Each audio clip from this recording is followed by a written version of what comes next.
Um. A paz do Senhor, a paz do Senhor a todos do grupo.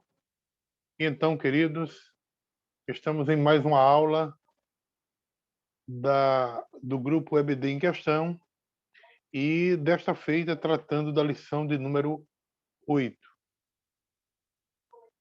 Interessante que os irmãos que trabalham na área do ensino, ao ministrar essa lição, procure, de alguma forma, ligar a lição de número 7 com esta lição de número 8. É muito importante, né, que vocês façam essa conexão, né, entre a lição 7 e a lição 8. Então, esta lição que estaremos estudando, ela traz como tema, né, Naamã é curado da lepra. Interessante que Naamã era o chefe do exército sírio. E eu informava nos meus áudios que nós não podemos confundir Síria com a Síria. A Síria foi um grande império mundial, foi o segundo império mundial e dominou o mundo de sua época por cerca de 700 anos, pelo menos diante da pesquisa que eu fiz. De 1300 até 1600, mais ou menos. Aliás, até 600 antes de Cristo, mais ou menos. Então foram cerca de 700 anos dominando o mundo. Já Síria era um aglomerado de diversos estados, que na época lutava muito. Havia uma disputa muito grande, uma briga entre a Síria e o Reino de Israel. Né? Inclusive, essa nação chamada Síria era também conhecida na Bíblia como os arameus. Os arameus. Então, eles estiveram envolvidos em várias guerras sobre o controle das rotas de comércio durante cerca de 150 anos. E Damasco era a capital da Síria. E era justamente nessa disputa por terra, porque Israel comandava esse comércio, né? E a Síria queria dominar, principalmente porque toda a rota comercial tinha que passar por Damasco. E aí havia, diante dessa disputa, né, dessa briga entre Israel e a Síria. Mas o personagem principal da nossa lição de hoje é Naamã, né, como foi falado. E a lição de hoje, ao estudarmos sobre Naamã, né, nós podemos aprender a extrair boas lições para as nossas vidas, principalmente de todo o processo vivido por Naamã. Eu recomendo vocês, eu sei que há muitas pessoas dando vários tipos de dinâmicas para que vocês possam usar na sala de aula no domingo, e eu gostaria de dar uma sugestão também. Vocês podem usar um método chamado método socrático, ou método de perguntas e respostas.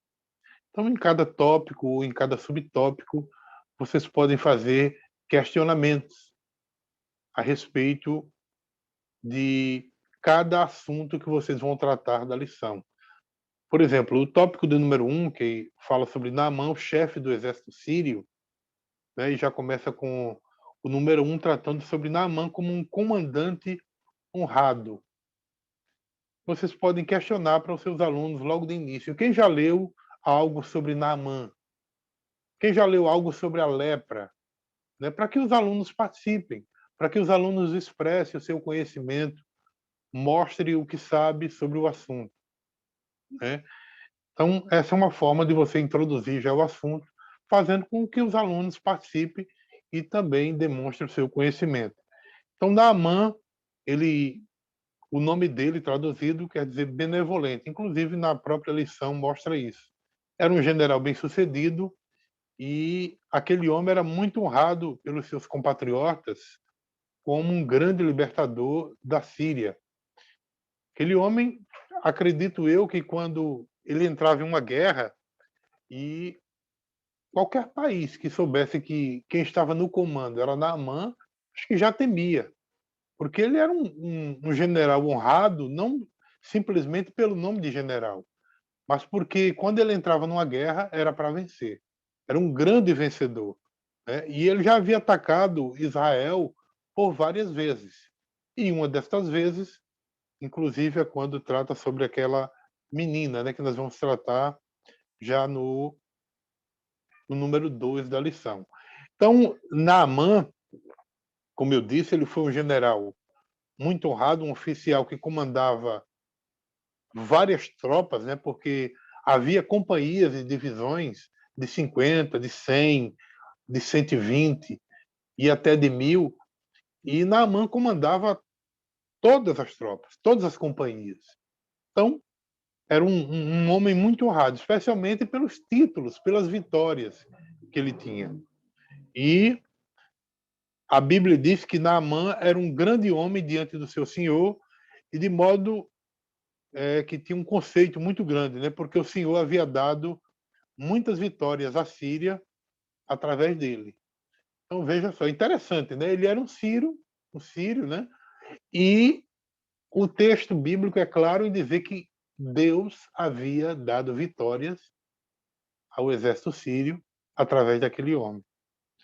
Então, o que nos chama a atenção aqui é que mesmo diante de tanto poder, de tanta autoridade que aquele homem tinha, ele trazia consigo um embaraço, trazia consigo um porém, que era justamente a lepra, né? Era um homem leproso.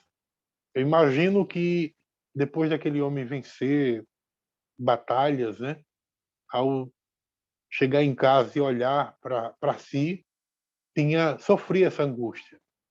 Era uma espécie de espinho na carne que ele carregava, né? Então era essa situação que ele vivia. O número 2 desse primeiro tópico, ele trata sobre a escrava como uma testemunha de Deus. O que pode ser feito aqui com os seus alunos? Você pode questionar qual o grande exemplo aquela menina deixa para nós. Questione a sua classe, já que eu sugeri o método socrático, né, o método questionativo, você pode perguntar para a sua sala qual o grande exemplo que aquela menina deixa para todos nós. Então, aquela menina era uma jovem israelita que foi feita escrava e vivia na casa da mulher de Naamã, como todos já sabem, né? E ela foi um grande exemplo de fé para todos nós. Então, os escravos, eles eram, na época, né, a guerra acontecia, muitos morriam, e as mulheres na guerra era trazida para muitas vezes servir na casa de muitos senhores da época. E a antiga lei da Mesopotâmia, inclusive, permitia que os escravos eles fossem marcados. Não sei se aquela menina trazia alguma marca, alguma tatuagem, porque eles tinham liberdade para fazer isso. E a escrava, ela ficava de posse das mulheres, né, para fazer o serviço da casa. Então, essa menina, aliás, essa mulher, ela tomou essa menina como uma serva dela, e aquela menina foi um agente de Deus ali dentro da casa de Naamã. No momento em que ela viu a situação do general, durante todo aquele período que ela estava como escrava, ela poderia até ter gerado nela mágoa, rancor, tristeza, por viver uma vida daquela. Mas quando ela se depara diante daquela situação, daquele senhor dela, daquele general, ela demonstra que, na verdade, ela não guardava mágoas, não guardava rancor, ao contrário, deu a ele uma sugestão para que ele fosse até o profeta Eliseu, porque se ele fosse até ele, ficaria curado da lepra, né? Então, ela, apesar de presa, como eu disse, não guardava nenhum rancor em seu coração. E outra coisa que me chama a atenção aqui a respeito dessa menina é que o nome dela não aparece. Muito interessante isso. E isso fica de exemplo para nós, porque muitas vezes nós queremos fazer a obra de Deus e quer que o nosso nome apareça, né? E a Bíblia não registra o nome da menina, simplesmente registra a mensagem que ela deu para aquele general. Então é importante ficar como registro isso. Inclusive você também pode passar isso para os seus alunos, de que quem deve aparecer não somos nós, e sim Deus, e sim a sua mensagem. E foi isso que aconteceu com aquela menina. O número 3 trata sobre a caravana de Naaman. Você pode usar o método questionativo, o método socrático aqui, perguntando por que a caravana de Naamã ela não foi direto para a casa de Eliseu. Ao invés de ir para a casa de Eliseu, Naamã recebeu uma ordem e até uma carta que foi enviada para o rei de Israel. O rei de Israel, Jorão, foi quem foi procurado na época. Então, apesar daquela menina ter dado toda a direção para que Naamã procurasse o profeta Eliseu, mas quando Naamã vai até o seu senhor, ele prefere endereçar ele para o rei de Israel. E a troca de carta, inclusive, era um procedimento comum naqueles dias. Então o rei mandava uma carta para o outro. E há duas coisas interessantes aqui que devem ser vistas a respeito dessa questão. O primeiro é que Jorão, ele, ao receber ali Eliseu, ele, ao ver aquele pedido, né, ele achou que não era ele que deveria ser procurado e ele não tinha solução para aquela doença, e principalmente a gravidade daquela doença, da lepra, que na época a lepra era uma doença incurável. Não havia cura, não havia solução para a lepra. Então, é a primeira coisa que nos chama a atenção aqui, né? O comportamento daquele rei quando é procurado e ele diz: eu não tenho solução para isso. A segunda coisa é que ele percebe que aquela atitude de Naamã e do rei da Síria é como se fosse uma forma de atacá-los, de encontrar uma justificativa para atacá-los, né? E aquela forma de compreensão dele era de que o rei Ben-Hadad, né, que segundo Flávio Josefo chamava-se Ben-Hadad, então fez com que o rei ele encontrasse uma justificativa para atacar mais uma vez o povo de Israel.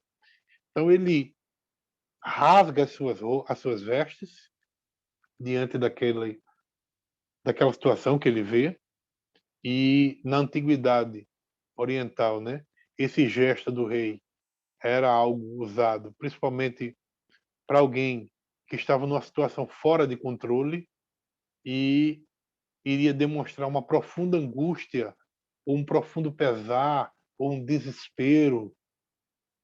Há quem interprete de outra forma. Já ouvi alguns vídeos de outros tipos de interpretação. Mas a interpretação que eu vejo mais viável é essa, principalmente porque era um costume na época dos antigos orientais, quando eles estavam diante de uma situação de angústia, de pesar, de desespero, eles faziam isso. Eles rasgavam as suas vestes, né? E foi justamente isso que o rei da Síria fez, né? Rasgou as suas vestes diante daquela situação.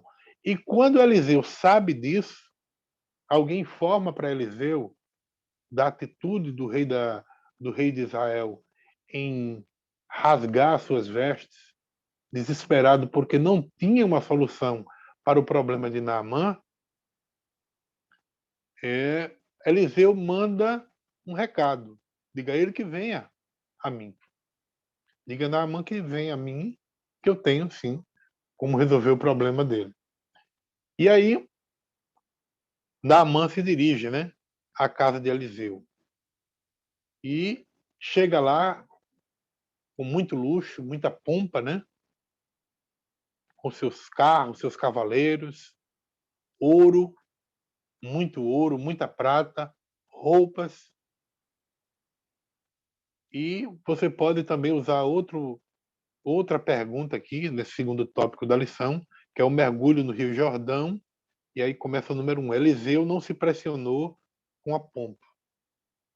Você pode perguntar por que será que todo aquele luxo não impressionou a Eliseu? Você pode questionar os seus alunos. É uma forma de você fazer com que os seus alunos participem da aula, não fiquem somente como ouvinte. Tá?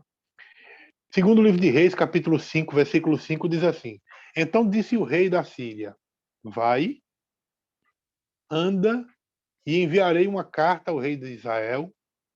E foi, e tomou na sua mão 10 talentos de prata e 6.000 ciclos de ouro e 10 mudas de vestes. Então, Naamã, ele não estava ali pedindo uma cura sem que ele não se dispôs a pagar.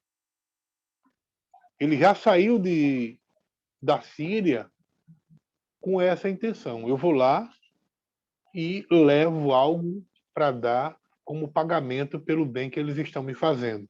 Então ele leva tudo isso. Naquele tempo o dinheiro não existia. O que existia eram barras, né? E anéis de ouro, de prata, e era tudo medido por peso. Tudo medido por peso. Então, um talento, por exemplo, segundo a pesquisa que eu fiz, equivalia de 30 a 35 quilos de prata ou ouro, porque o talento também poderia ser de ouro. Mas, nesse caso aqui, era prata, né? Mas também poderia ser o talento de ouro. Então,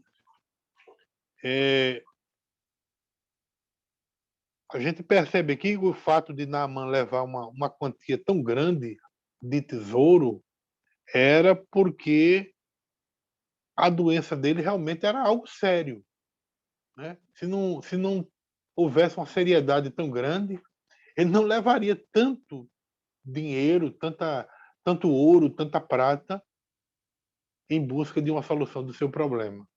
Então, o general ele imaginava, né, ser recebido ali com pompas, recebido com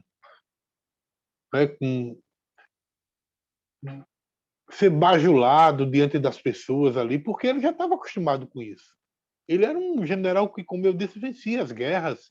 E as pessoas, quando viam ele, né, era um respeito muito grande, uma consideração muito grande.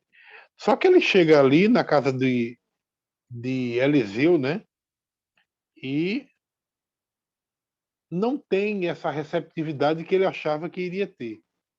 Né, porque Eliseu não se impressionou com nada daquilo que ele trouxe.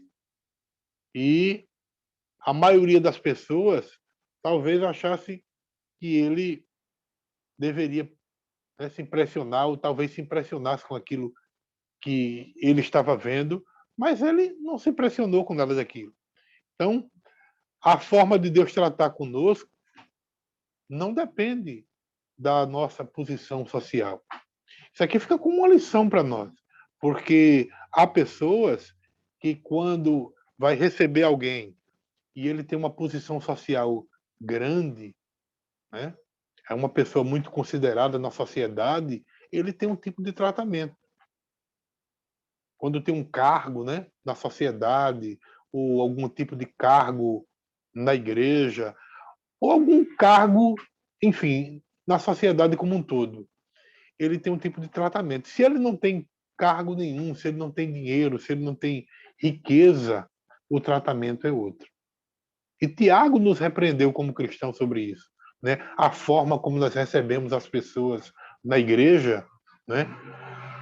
Tiago falou sobre isso e mostrando que essa realidade jamais poderia fazer parte do ciclo cristão, de haver tratamentos para pessoas que têm riqueza de uma forma e quem não tem de outra. Não pode acontecer isso.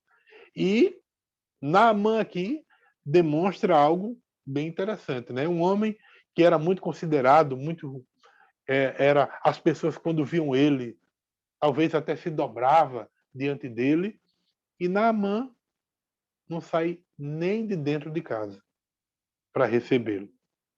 Sai nem de dentro de casa.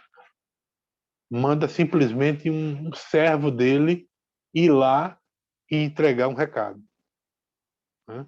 Manda ele entregar um recado, e o recado que ele manda é um recado bem interessante, né?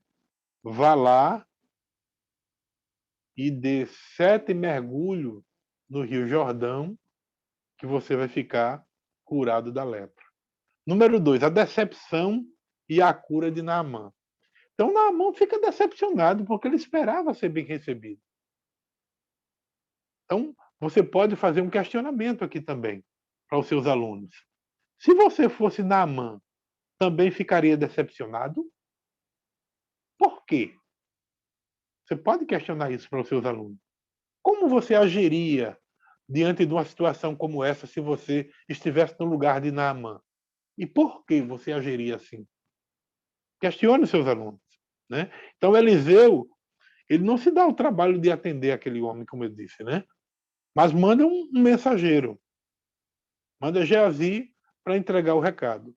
Então, manda ele dar 7 mergulhos no Jordão, e como os irmãos sabem, Jordão, o Rio Jordão, era um dos rios mais sujos da época, daquela época, e quando Naamã escuta o negócio daquele, ele fica realmente decepcionado, porque ele até questiona.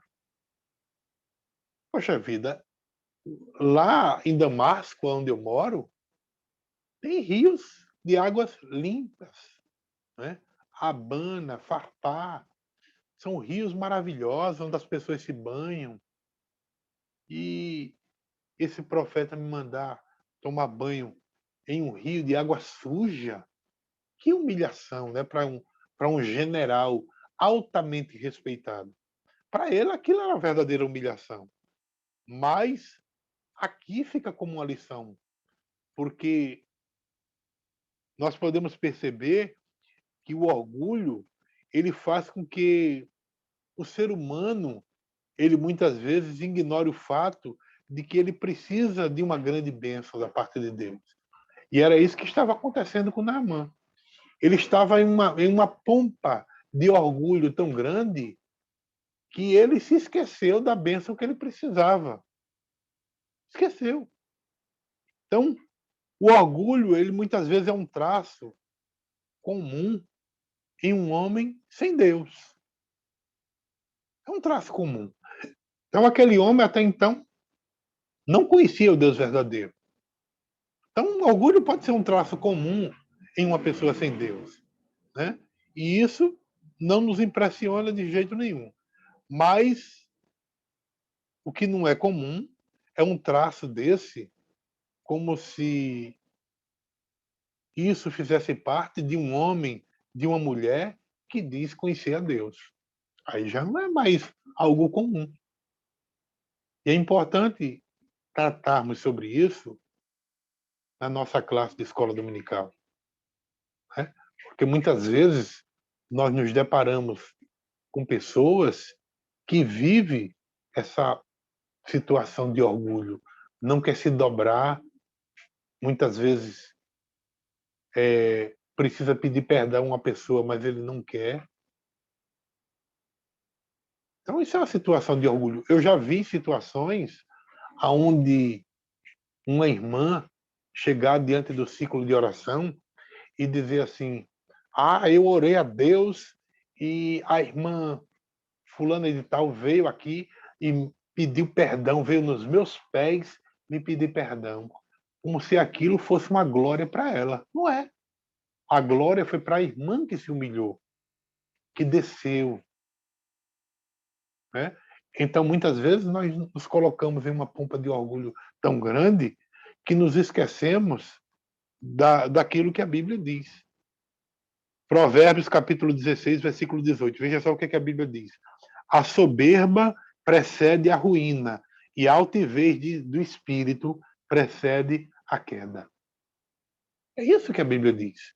Então, muitas vezes, a pessoa se coloca diante de uma soberba, de um orgulho tão grande, lá na frente vem a queda. Tiago, capítulo 4, versículo 6, diz assim: Deus resiste aos soberbos, mas dá graça aos humildes. Provérbios 15, 33. Diante da honra, vai a humildade. Então, não importa se você passa por momentos na sua vida onde você é honrado com bons cargos, seja ele na área eclesiástica ou seja ele na área secular. Mas diante de qualquer honra, precisa ir a humildade. Então aqui fica como uma lição para nós, porque a humildade é uma grande virtude a ser aprendida. Não é algo que ninguém nasce com ele. Não. Precisa ser aprendida. E Naamã precisou aprender esta lição de humildade. Precisou aprender. E muitos de nós estamos na igreja dizendo que serve a Deus, mas precisando também aprender essa lição que Naamã precisou aprender. Então a humildade ela abre as portas que o orgulho jamais será capaz de abrir, pois o orgulho sempre fere, oprime, machuca aqueles que muitas vezes quer se colocar diante dele. Então é preciso, irmãos, que nós nos rendemos aos procedimentos de Deus, né? Estabelece para nós sermos abençoados. Se queremos ser abençoados por Deus, precisamos aprender essa lição de humildade deixada aqui, nesse fato aqui que ocorreu com Naamã. O número 3 desse segundo tópico, ele diz: Deus ainda opera milagres e não misticismo. O que é que você pode questionar aqui para os seus alunos? Faça algum questionamento. Qual a diferença entre milagre e misticismo? Pergunte para os seus alunos para ver se eles realmente sabem fazer essa diferença entre milagre e misticismo. Porque na cultura judaica, irmãos, por que o escritor da lição trata sobre isso? Porque Eliseu pediu que Naamã desse 7 mergulhos. E muitas pessoas pegam isso, principalmente que na cultura judaica, o número 7 representava a perfeição, a completude, a plenitude. Né? Então, as pessoas muitas vezes pegam isso e traz como uma espécie de misticismo. Né? Olha, você vai... e já foi feito até campanhas, né? Igreja que a gente já vê falar muito por aí, né? Olha, 7 mergulhos de Naamã, né? E 7 sexta-feira. Se você perder uma, você vai perder a bênção. Como se Deus tivesse a obrigação de estar submisso diante daquilo dali. Não é que campanha seja errada, mas você querer submeter Deus diante de números é diminuir Deus demais. Então, isso muitas vezes acontece, né? É sobre óleo, galho de arruda, copo com água, sal grosso, pedras, peças de roupa, carteira de trabalho, fotografias, utensílios judaicos, né? As pessoas que querem usar kippá, shofar, para poder fazer algum tipo de misticismo religioso para poder mostrar que Deus só opera se houver aquilo. E é um engano. É um engano muito grande. Então, muita gente trabalha com essas questões de numerologia mística. E isso foge, irmão, do cristianismo. Você não aprende isso dentro do cristianismo. E não adianta dizer, não, mas os judeus usavam isso. O próprio povo judeu, irmão, tinha muita crença que era misticismo. Eles acreditavam, por exemplo, em fantasma, né? Quando Jesus foi andando sobre as águas, eles imaginavam que era um fantasma, né? Não podiam comer sem lavar as mãos, e não era um ato de higiene, mas era misticismo religioso. Então, eles tinham muitas práticas que eram puramente misticismo religioso, né? Muito bem. Terceiro tópico da nossa lição trata sobre Geazi, quando ele é acometido da lepra. E o número 1 já fala sobre a rejeição dos presentes. O que é que nós podemos perguntar aqui para os nossos alunos? Eu estou dando essa sugestão, mas, irmãos, pode ser criativo, usar a sua imaginação e questionar os seus alunos de várias formas. Por exemplo, se Eliseu aceitasse aqueles presentes, estaria em pecado? Pergunte para os seus alunos, né? Porque Eliseu rejeitou o presente. Mas se ele aceitasse, ele estaria em pecado? Por quê? Não importa a resposta que seu aluno dê, possa dar, né? Sim ou não. Você vai questionar, porque muitas vezes a gente quer fazer perguntas e normalmente a resposta é sim, não. Ou então faz perguntas, irmãos, que tem várias respostas, né? Já ouvi numa sala de aula perguntar: quem é Jesus? Só que ele faz com uma resposta já pronta. Aí o aluno responde quem é Jesus, mas não responde dentro da resposta que ele já estava pronta. Aí, por exemplo, ele queria que o aluno desse a resposta que Jesus era o Filho de Deus. Aí ele pergunta, quem é Jesus? Aí o aluno responde, é o Messias prometido. Ele diz, não, está errado. Mas Jesus não é o Messias prometido? Então, precisamos, na hora de fazer uma pergunta, fazer um questionamento, não fazer questionamentos onde tenha várias respostas. É preciso ser bastante objetivo, né? Então, se Eliseu aceitasse aquele presente, ele estaria pecando? Por quê? Pergunte para os seus alunos. Porque Eliseu, né? Eliseu rejeitou aqueles presentes. Então, diante do milagre que aconteceu com Naamã, ele volta para oferecer presentes a Eliseu.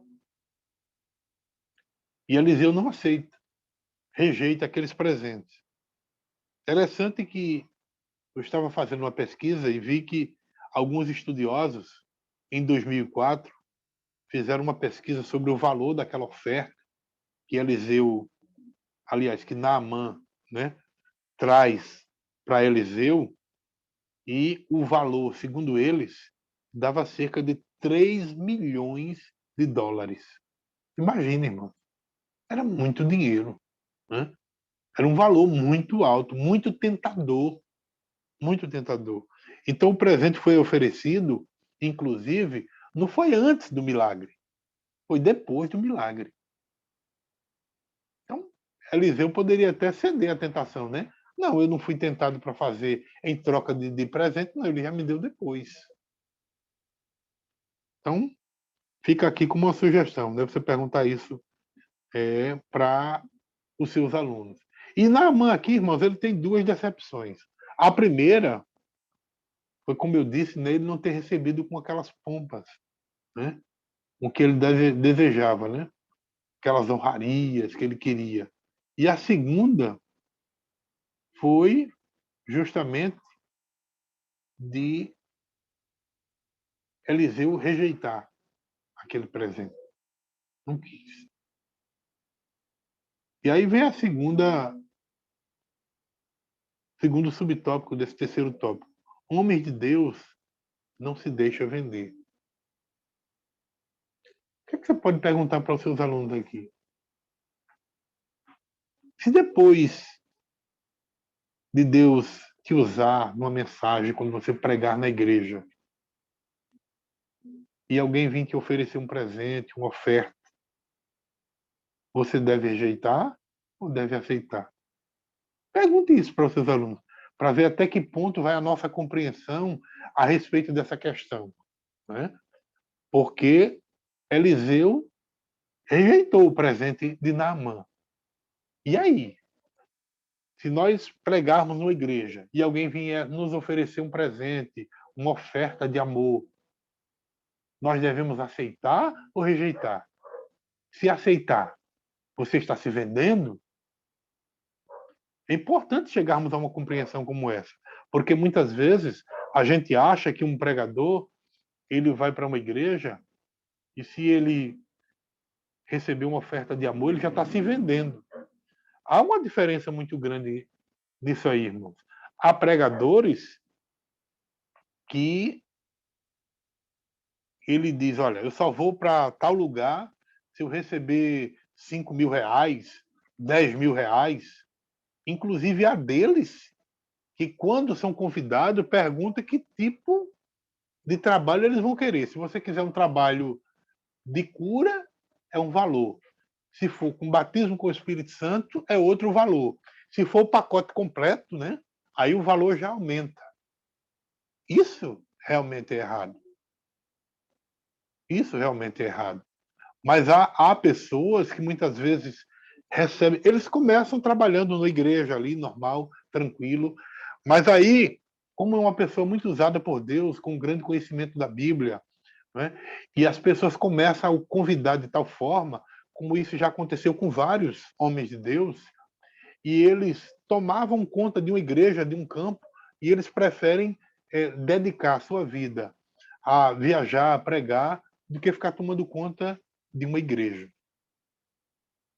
Quem vai sustentar a família dele? O grande problema é, você é convidado, você exige um valor X, ou você fala com o irmão e diz, olha, irmão, eu abandonei o meu campo e agora estou vivendo, se o irmão puder me ajudar com alguma coisa. Será que ele está pecando ao fazer isso? Né? É muito importante analisarmos isso. Então, de qualquer forma, nós podemos ver aqui o exemplo de Eliseu. Né? Eliseu ele foi um exemplo porque ele não pediu nada e nem aceitou nada da parte de Naamã. Né? Então, cura divina não deve ser realizada em troca de dinheiro. Ah, eu só oro por você para você ser curado se você me der tanto. Não é assim, né? Então, a gente vê aqui que Eliseu ele não se aproveitou também daquela situação para enriquecer, como muitos fazem. Então, fica aqui como um exemplo para nós essa atitude de Eliseu, né? Então, geralmente muitas pessoas, até pregadores, né?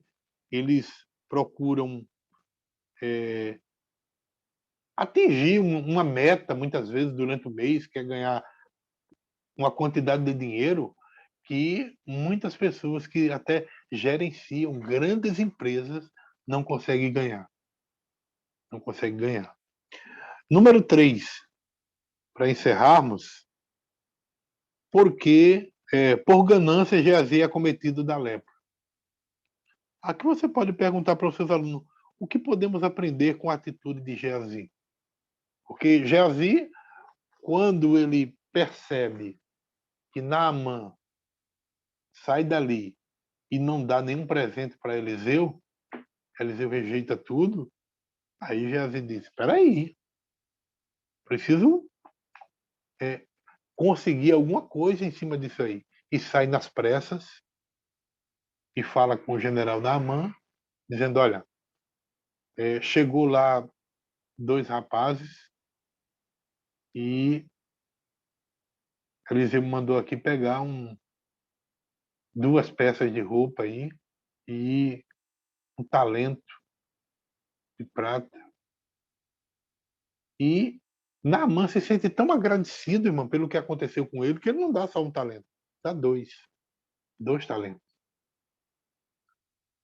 Então, a gente percebe aqui essa atitude de Geazi, uma atitude completamente incorreta, porque ele inclusive usa o nome de Deus. Tão certo como vive o Senhor, que hei de correr atrás dele e tomar dele alguma coisa. Tão certo como vive o Senhor. Veja só. Quantas pessoas, irmãos, usando o nome de Deus falsamente? Usando o nome de Deus falsamente. Então, a gente percebe aqui, primeiro, que ele era uma pessoa totalmente materialista, mentiu, né? E muitas pessoas, irmão, chegam na igreja dessa forma. E os líderes precisam ter muito cuidado, porque chega dizendo: olha, eu preciso de dinheiro para ajudar os pobres, né? Para ajudar pessoas que estão desamparadas, desempregadas, para ajudar o próximo. Né? Invista no reino de Deus. Não é para mim, é para o reino de Deus. Mentindo, irmão, que é para ele. Né?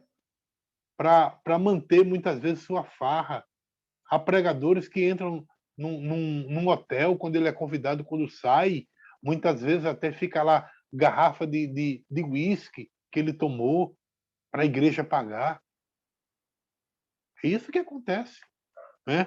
Então, precisamos ter muito cuidado com isso. Né? Que Deus abençoe os irmãos e esperamos que possamos assim ter atingido, né, o objetivo de vocês. É, é a primeira vez que eu ministro assim ao vivo, né? Deus abençoe, muito obrigado, pastor André, pelo convite, tá bom? Deus abençoe.